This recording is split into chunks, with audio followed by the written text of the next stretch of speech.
Hi, like and subscribe for the more true horror stories. Story 1. The house sat empty at the top of the hill. Its security lights were a beacon in the night, like a lighthouse alone in the mist, warning ships away from the kiss of sharp shores.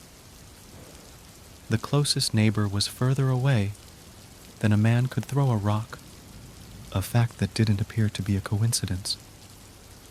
Inside its smooth walls, gray hardwood spread out across an expansive, single floor. The leather furniture decorating the space looked like someone's idea of a futuristic catcher's mitt and felt half as cozy, chosen, as was the case for much of the house, for color more than comfort. Doubly so for the tank of tropical fish that shimmered against the far accent wall. Its 40-odd gallons of water sparkled in the dark, cared for by a professional who came out to the house on alternating Tuesdays. Overhead spotlights clicked to life. They were triggered by the abrupt opening of the heavy front door. A burst of cool air was followed into the house by Douglas, the owner.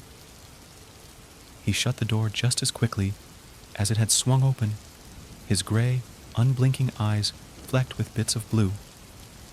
3 hard clacks, and the door was locked. 4 beeps, and the alarm system was activated. In the kitchen, Douglas stood at the refrigerator and poured himself a glass of water, drinking it down in one gulp, then did the same with the scotch. He was thirsty and had been for some time. His nerves were on fire and needed extinguishing. After another scotch, this one over ice, he drew the blinds and ran the shower until the mirror couldn't be seen. Then he undressed and stepped in. Under the hot water, Douglas kneaded his sore neck like a baker working a tough batch of dough. 3 days now, it had been stiff. 3 days of limited movement, of waking in the mornings with a cry. The rub helped, but he knew within 20 minutes of getting out of the shower, his neck would be back to the way it had been before. A masseuse was in order, he thought to himself. One of those cute girls he always passed by at the gym. The thought alone was enough to relax him. The little hairs on the back of his neck suddenly stood up. He felt the unmistakable presence of a man standing just behind him. He rubbed the water from his eyes to catch the intruder in the act, ready to pounce on him in a commotion of fists. But he was alone in the steamy shower, and though the feeling faded, the longer he kept his eyes open, Douglas swore he could feel subtle changes in the direction of the air, shifts so slight they didn't move the shower curtain, almost like breathing, yet soundless and cold. Ready for bed, Douglas turned off all the lights in the house. As he went from room to room, he checked the windows to make sure they were locked properly, noting with some comfort the wires of the house's alarm system. He had settled into a decent state after 2 large scotches and a hot shower, and he looked forward to a good night's sleep for a change. He crept into the bedroom, slipped between the cool covers, and let his eyes close of their own accord. The house was quiet, secure. A few odd moments in the shower notwithstanding, Douglas felt the closest to content he could expect. Already the silken kiss of sleep was swallowing him down, like sinking into the warm sap of 1,000 billowing trees. Tastes like salt, a whisper in his ear. He jolted awake at the man's voice, with it the sensation of breath on his face. A moment later came the loud bang of something hitting his bedroom window. From the outside, first the impact, then the shimmy of glass dancing in its frame. It sounded like a fist had pounded at the window. He threw the covers off and jumped out of bed, looked around the room for whoever had whispered to him. Once he was sure he was alone, he yanked the curtains open. No one. Just his front yard, a hill which sloped down to the empty street, all of it blanketed in yellow-white moonlight. Douglas leaned in close to look under the window. Possibly the trespasser had ducked down and was hiding against the house, tucked in behind the azaleas. A blackbird twitched in the grass. Its wings flapped in erratic rhythms, and its legs were two hardened sticks. Douglas looked for and found a sign that the bird had hit his window. An impression of the animal's shape had been left behind, a fine silhouette rendered in dust, the body at the center, and the two feathery wings spread outward. The bird continued to twitch in the grass until the movement slowed. Its solid black eyes finally drained of sight, left to stare unfocused into the sky. Douglas watched the bird die. Then he returned to bed. The autumn sun slept behind a coat of clouds.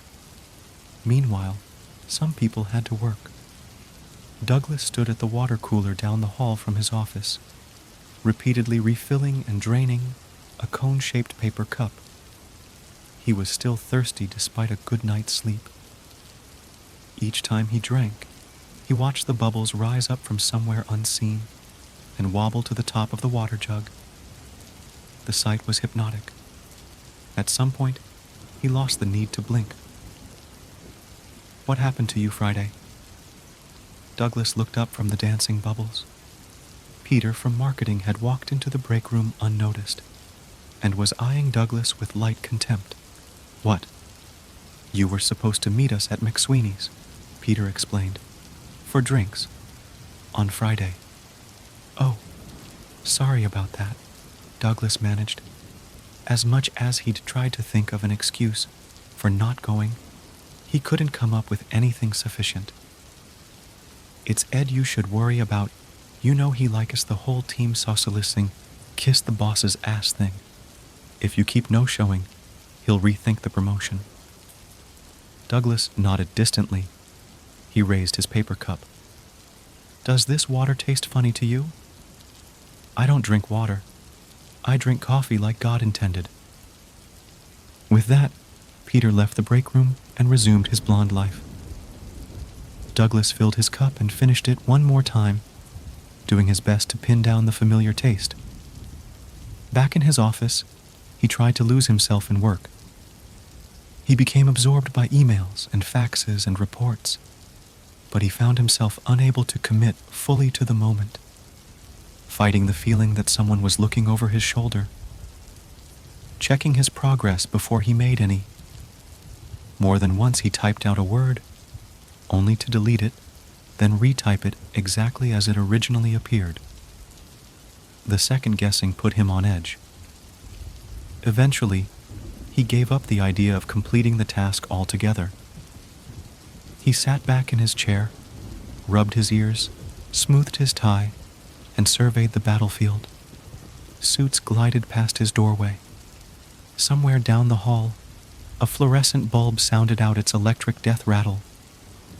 On his desk, facing the empty chair opposite him, was a nameplate some grateful client had bought him a few years back. He rarely looked at it anymore, as was the case for any non-functional object that sat on his desk for more than a month. He leaned forward and spun the nameplate to read the inscription. The thin strip of horizontal metal was engraved with his name, Douglas, first name only, and underneath it, in smaller font, it gave the origin of the name. From the Scottish surname Dubglas, it read, meaning dark river. Douglas grimaced. He put the nameplate back where he'd found it, this time face down. 2 hours later, after further failed attempts to accomplish something, he left for the day. As he crossed the parking lot, one of his co-workers had her back against her red import with a cigarette burning between her lips. "Hey, Doug, you got a new car?" "It's Douglas. And it's a loner, he replied, not bothering to explain himself any further. She watched him pull out of the parking lot and toward the setting sun. She took another long drag of peppermint smoke and wondered what Ed ever saw in him. Douglas drove. Occasionally he chewed his thumbnail or checked the radio for a good song, but every sound that came out of the speakers grated on him until he decided he no longer liked music.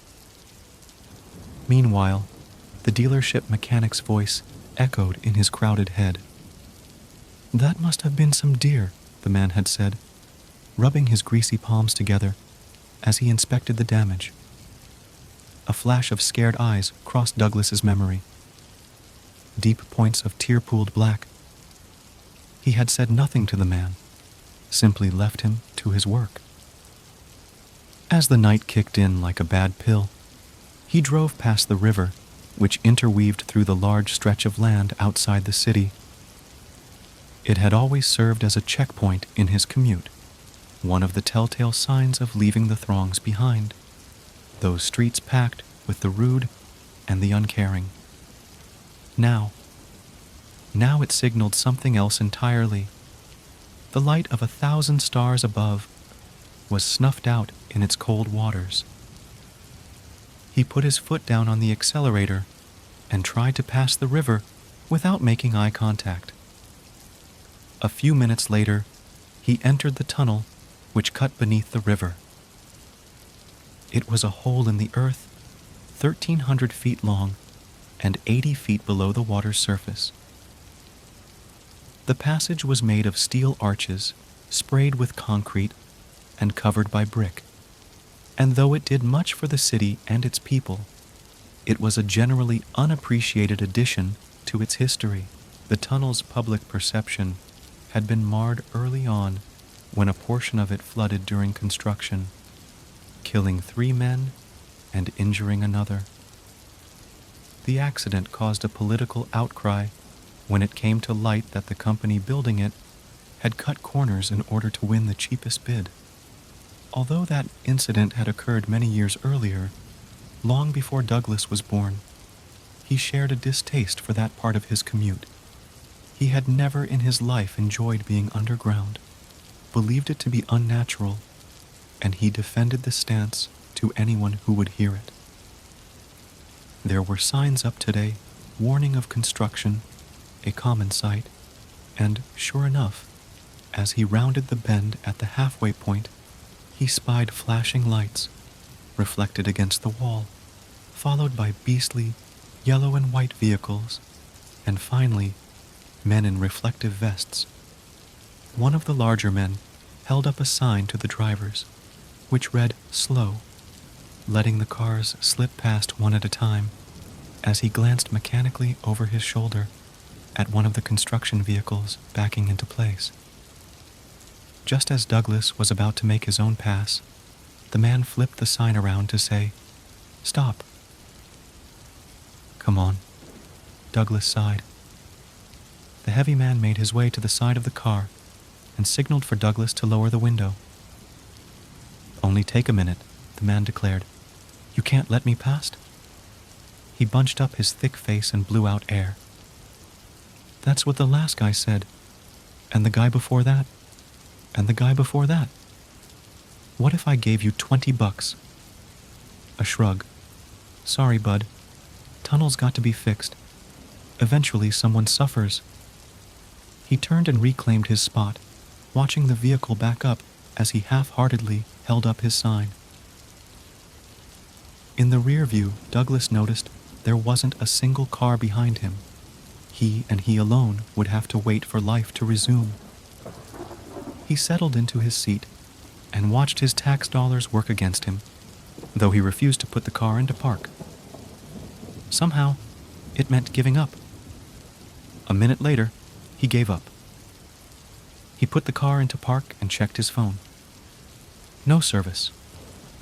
30 seconds after that, the lights went out. A loud buzz echoed through the tunnel. A buildup of static turned inside out and amplified, Then the two strips of white lights on either wall near the ceiling snuffed out. The construction crew's generators followed suit, plunging the tunnel and everyone in it into a black as thick as paint. Men shouted in the shadows, and Douglas felt his stomach drop down into his pelvis, his fear of a living grave come true. The complete darkness only lasted a few seconds. Yellow emergency lights, small and round, were mounted on the tunnel's ceiling every 50 feet, and they came to life, lending the tunnel their sallow glow. Workers toiled in the faint light, trying to restore power to the tunnel.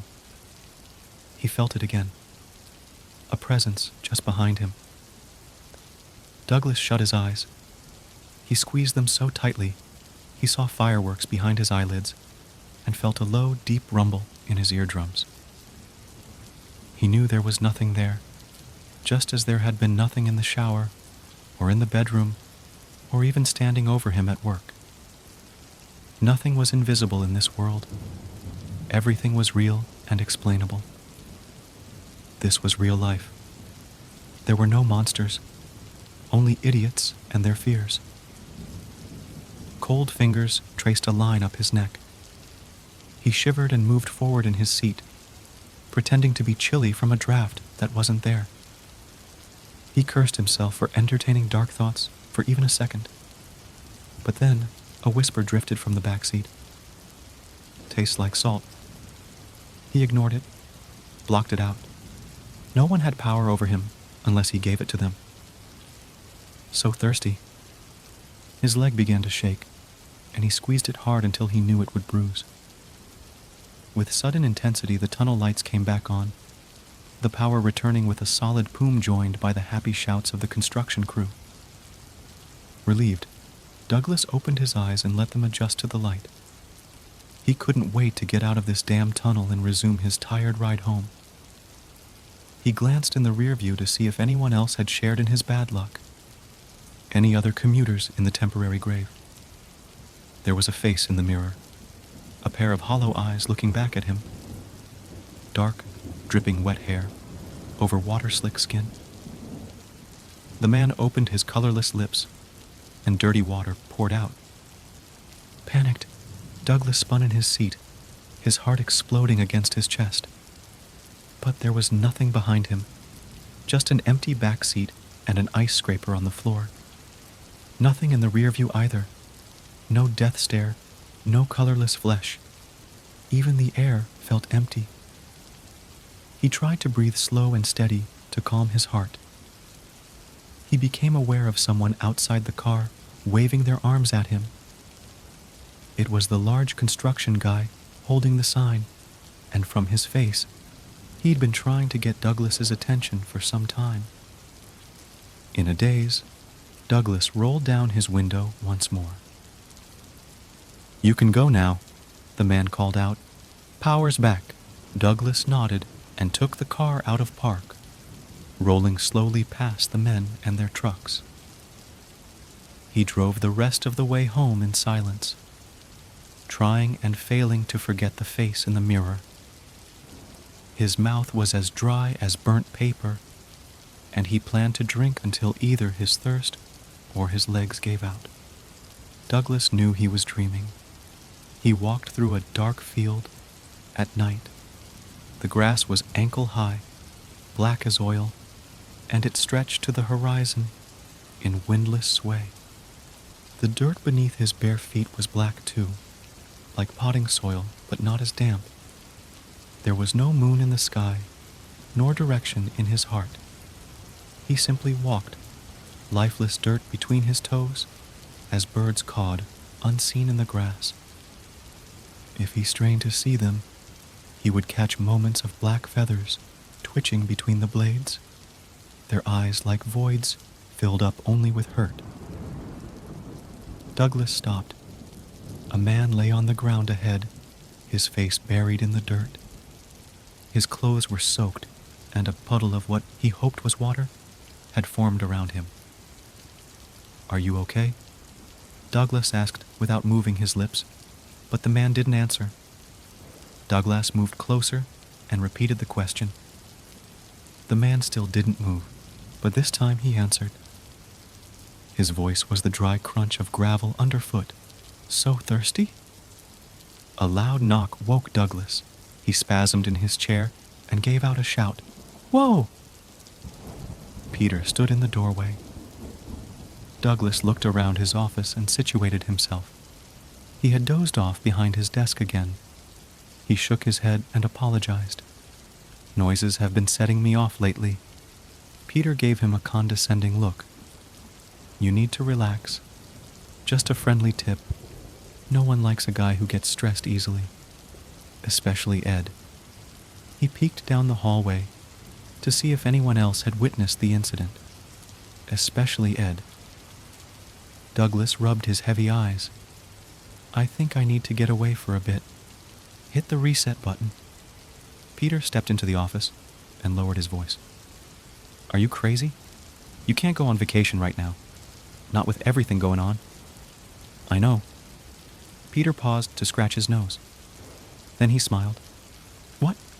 What is it? Peter nodded. I know just the thing.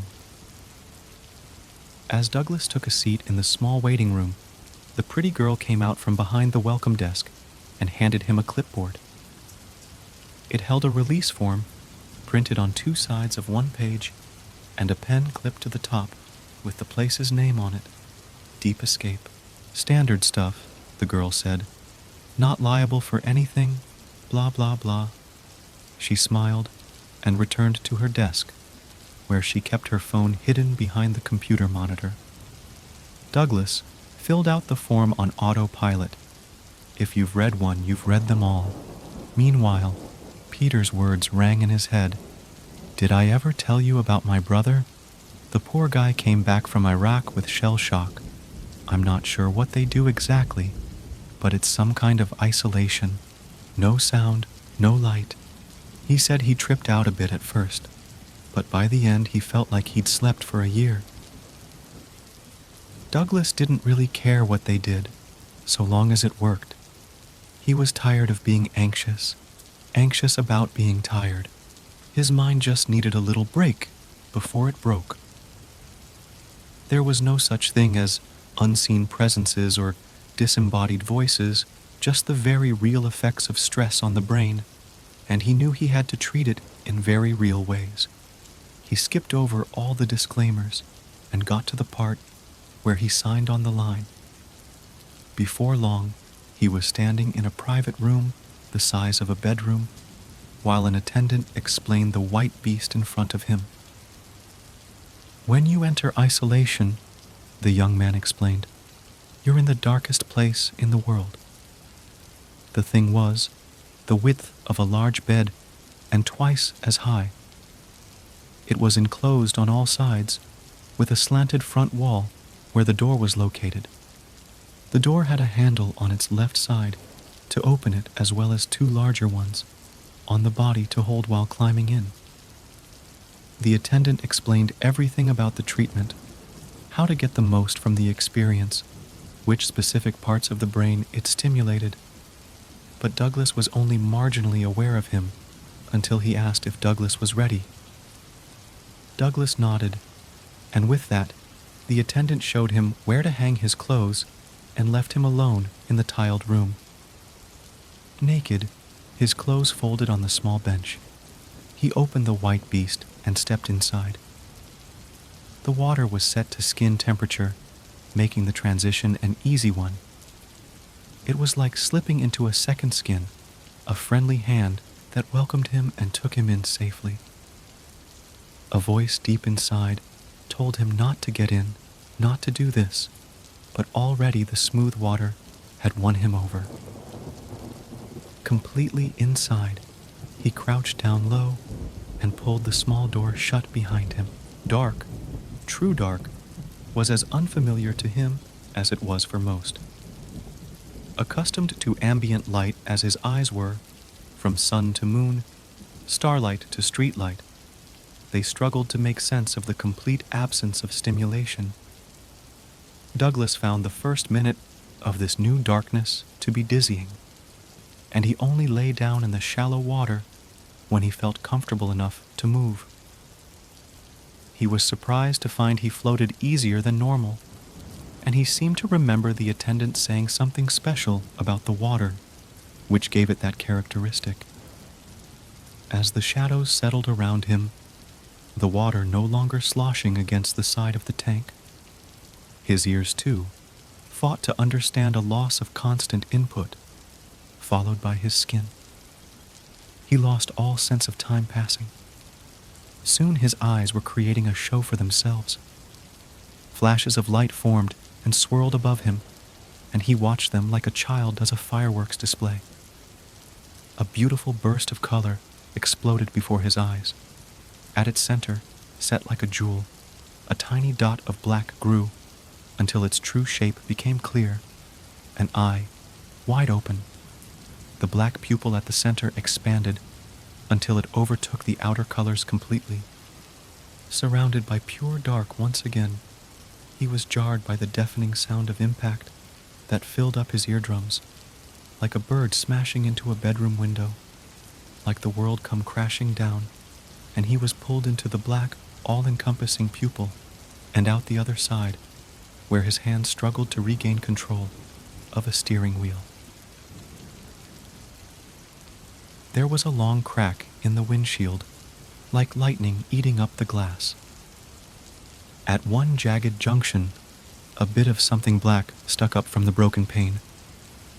Douglas watched it with detached horror. His body burned with adrenaline, and his eyes stung of tears. In a moment, everything had changed. Sticking out from the glass, waving in the wind, it was hair. He checked the rear view. After swerving noisily a few times, the car had ended up on the side of road, where the river snaked close to the shoulder. There were no other cars on the road, normal for this time of night. He put the car into park, turned the key, and slowly got out. His legs felt uneven, his body unfit for walking, and he came around the front of the car expecting the worst. The man breathed. Relax. It's okay. Ouch. Help. Holding the man's head, he asked, How? Advertisements. Call. His voice cut out painfully. Each word took tremendous effort. Police. Douglas closed his eyes. After taking a quick shower at home, he had poured himself a drink to relax before he went back out to McSweeney's. If he called the police now? See, call. I already called them, Douglas said. We have to sit and wait for them. They told me to wait. The man in his arms began to cough. Douglas asked what he needed. I'm thirsty. Douglas looked over his shoulder and saw how close they were to the edge of the river. The water churned past small, smoothed rocks. He tried to lay the man's head back down on the grass, but he couldn't find a way to do it.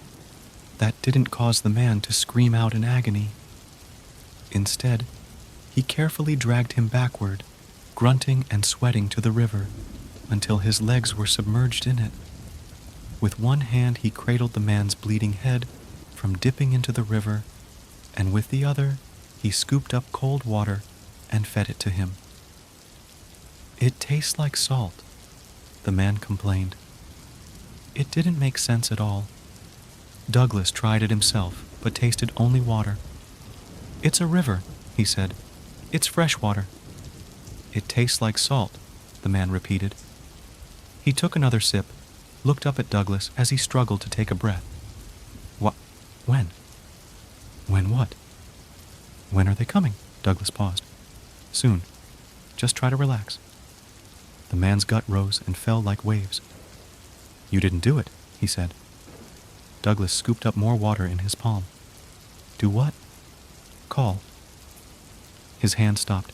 The man's wide eyes stared up at him accusingly. Douglas didn't appreciate the look. Of course I called. Call. Again. There's no point. They're already coming. Douglas was starting to get annoyed.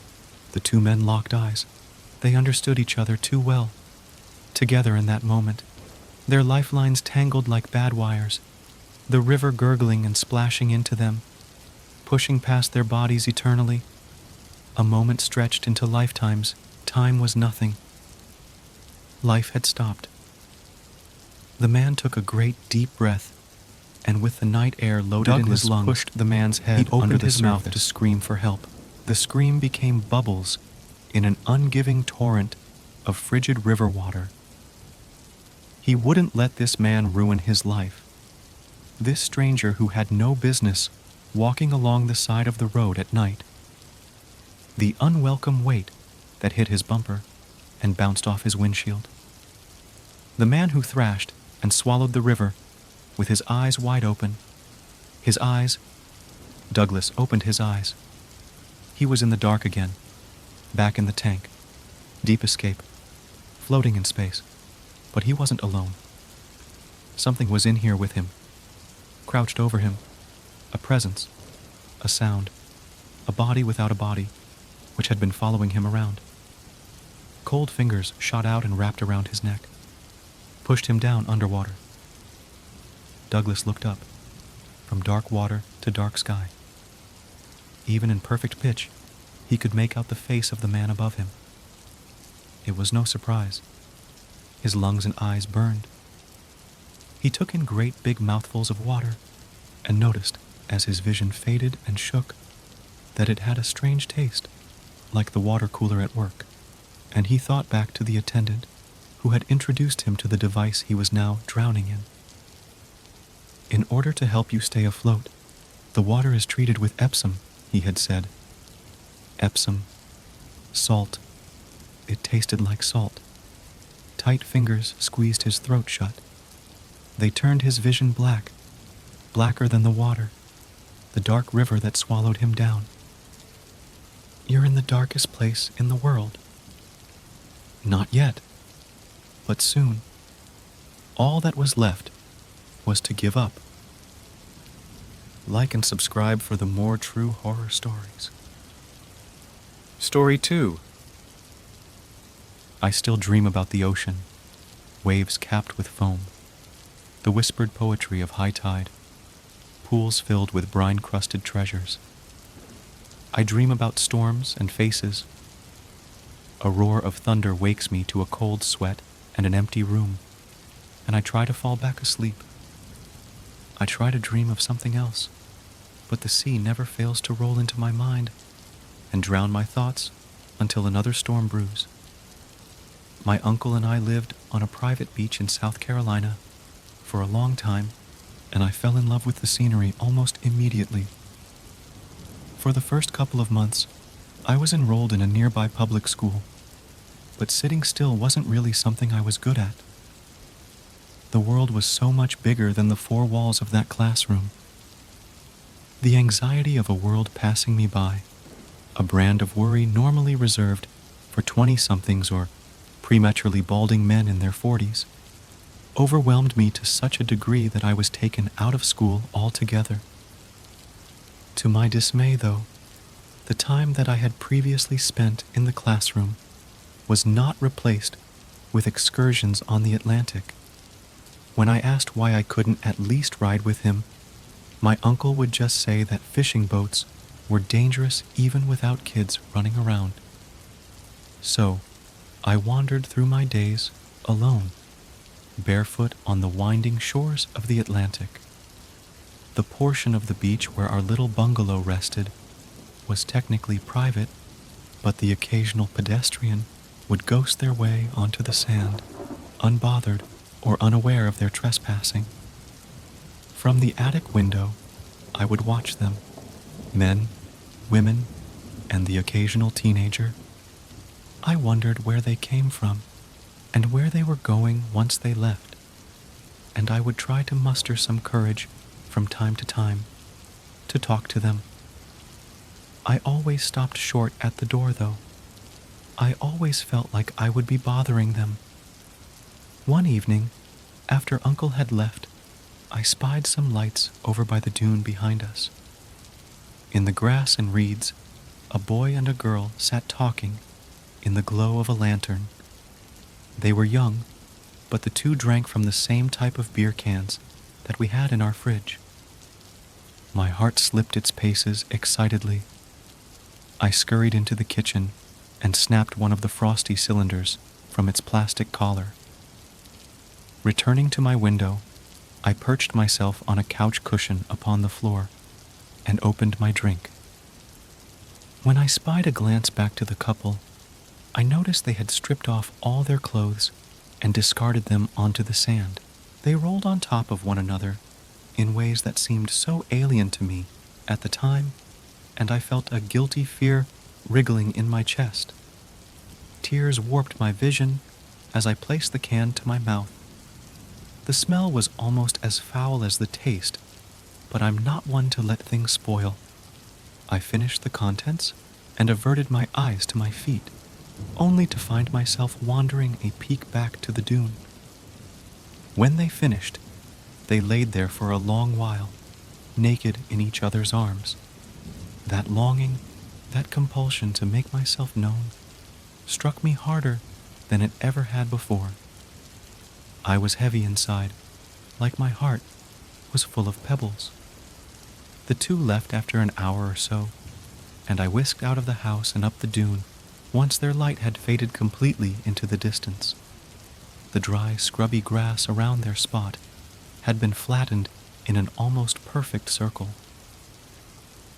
There, amidst their abandoned cans and foil wrappers that sported the words ultra thin, I hugged my knees to my chin and stared at the moon. I felt like one of the gulls or small seabirds that scuttle through the tides and build their nests in the very same grasses. I was bigger than them, though, and so much smaller. It was that night that I first dreamed of the sea.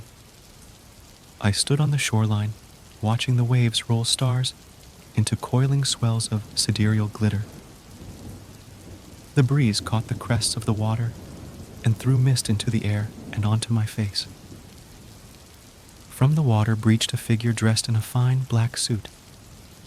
His flesh was swollen and pale, and open fissures left from nibbling fish speckled his face and hands. A strange, starfish-like creature slept between his teeth.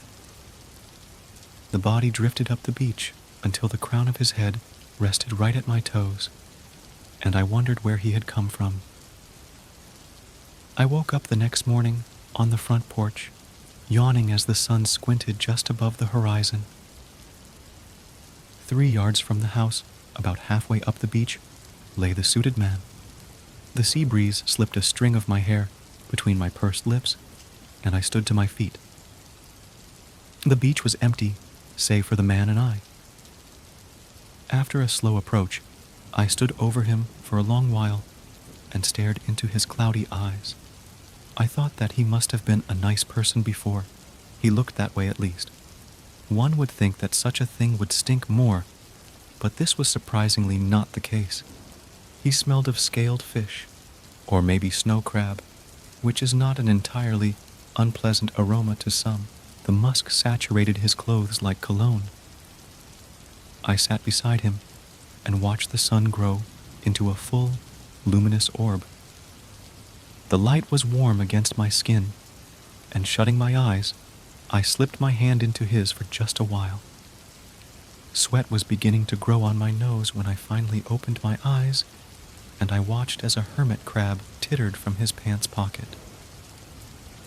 Patting sand from my legs, I headed inside for a drink. Once my glass was full, I stood at the side window and watched the man some more. I wanted to keep him there, honestly. Let him sleep for as long as he liked.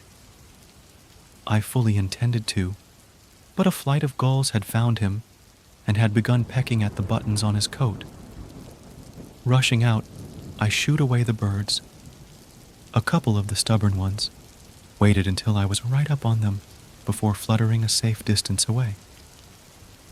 The pack stayed close enough to swoop in again, just in case I left him unattended. They are a bothersome kind. Obviously, he wasn't safe to be left alone. His shoes scooped into the sand like trowels as I tried to drag him farther up the beach until they both popped off. glossy toes peeking out from the sand. The gulls raced to the shoes and plucked at the laces until their knots slipped loose. When I just couldn't pull him any farther, I began to dig a small trench with my bare hands. It was shallow, but once he was covered in sand, he blended right into the landscape. I wanted to return his shoes to him before he was completely buried, but the seagulls had already made away with them and were squawking mockingly over the water. Staring at the distant thieves, a bright flicker of light caught me in the eye.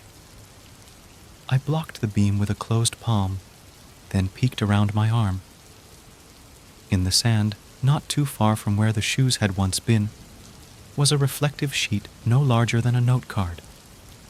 I rose and fished it from the sand. A mint tin. The back had been rubbed bare and shiny, but the front still sported embossed letters and crisp blue and white paint. Curiously strong, the tin announced, and I opened it like an oyster shucker looking for pearls. There were, of course, no pearls. There was nothing but a few dots of rust, but that was fine enough. I didn't actually expect there to be any candies left over, but I wondered if they had been his. Perhaps the container had fallen from his coat. I wondered if he had eaten its contents and kept the tin. If so, for what reason?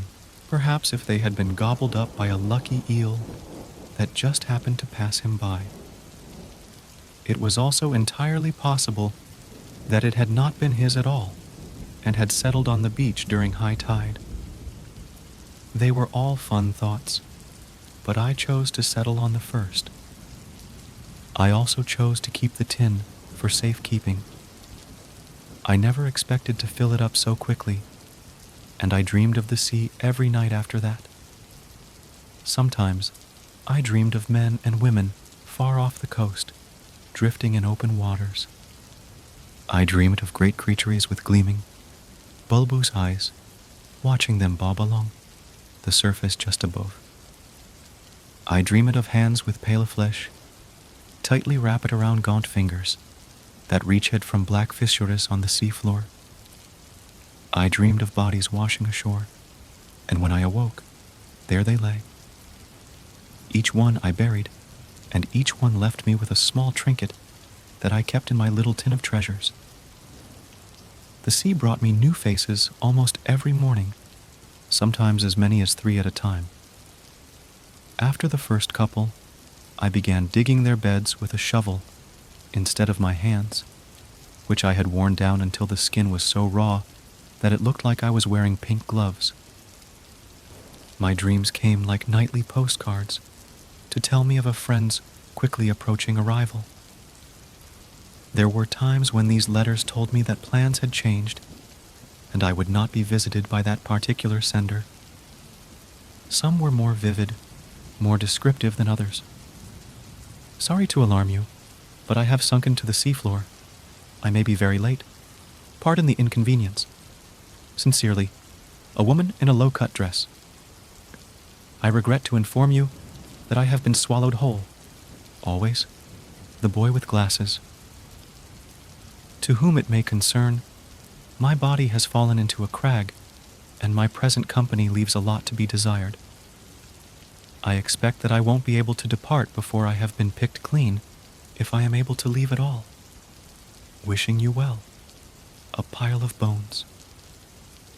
Those never came, but when I dreamed of them sloshing on shore, I always found them the next morning, cold and still.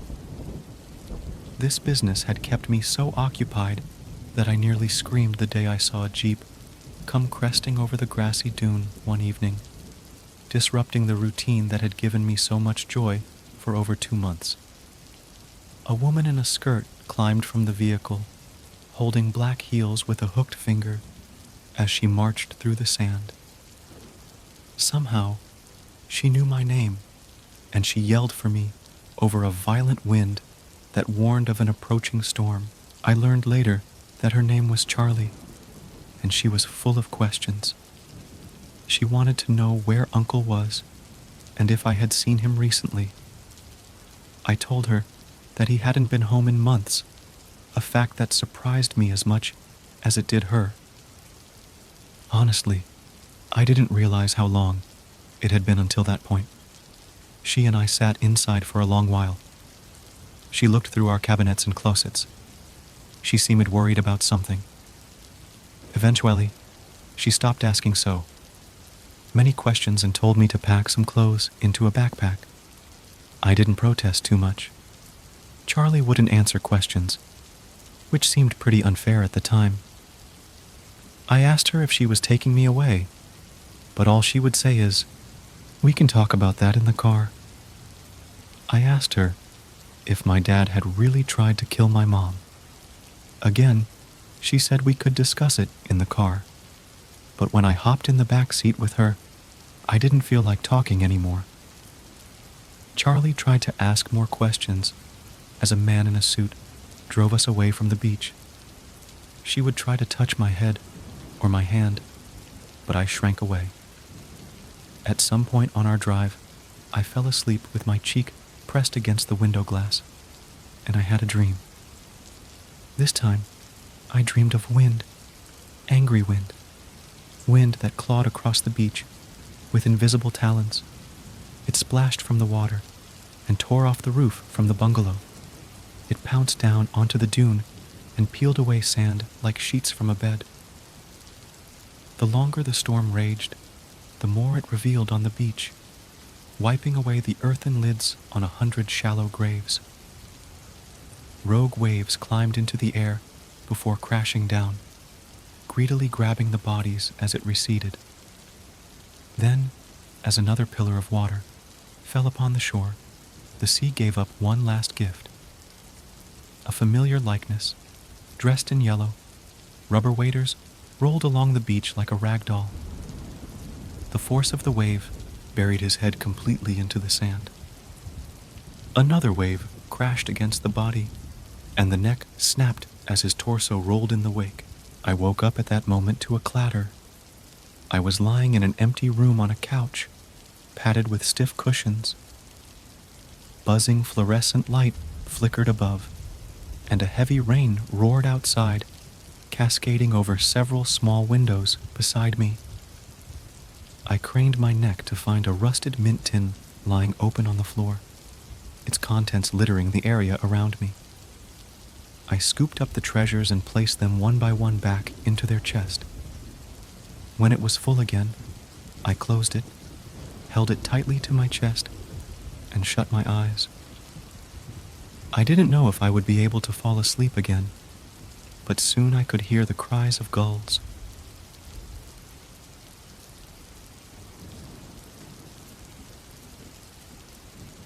Like and subscribe for the more true horror stories.